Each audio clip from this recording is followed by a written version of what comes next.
Welcome! Thank you for joining us to learn more about the special education process from kindergarten through graduation or when your student ages out of services at 21. If you haven't enrolled in kindergarten and have questions about whether your child may be eligible for special education services, please contact the Northwest Regional Education Service District. If your child is eligible for Early Childhood Special Education Services, known as Ecse, the special education team from your neighborhood elementary school will reach out to schedule an IEP meeting after you've enrolled for kindergarten. IEP stands for Individualized Education Program. At that meeting, the team discusses what services will look like when your student starts kindergarten in the fall. Those kindergartners who do not enter school with an IEP can become eligible at a later time. Every year that your student is eligible for services, the IEP team holds an annual meeting to review your child's goals and progress, plus discuss what your child will be working on in the coming year.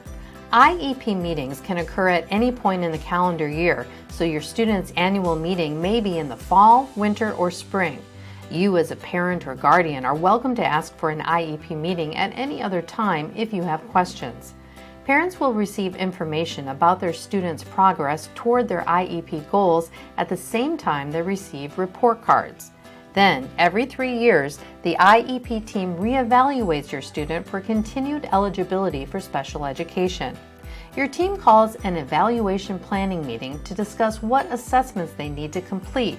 With your written consent, the team does those assessments and then meets again with you to discuss the findings.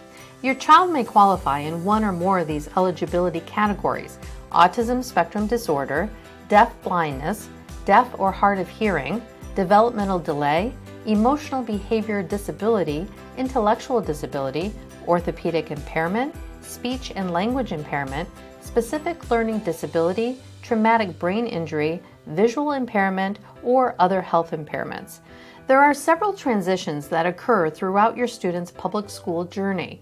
In the spring of 5th and 8th grade, IEP teams start talking about what the transition to 6th and 9th grade will look like for your student. At that point, there may be some adjustments in how services are provided that require amendments to your student's plan. There also can be changes in where services are provided.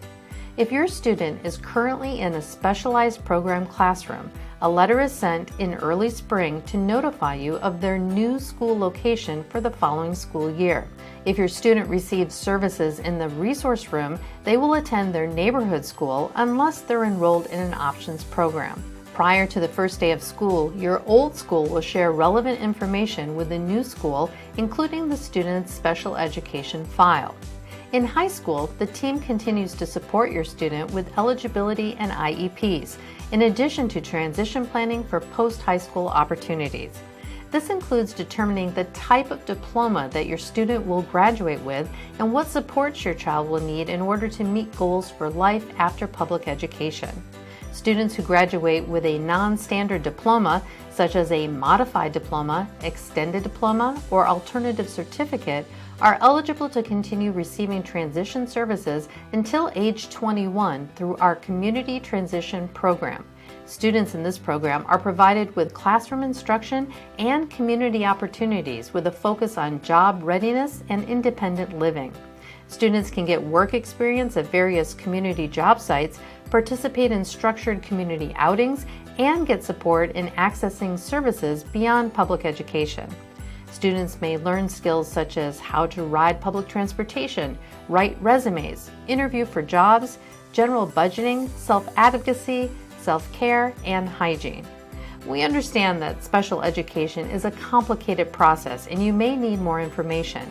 Please review our website to see what resources are available.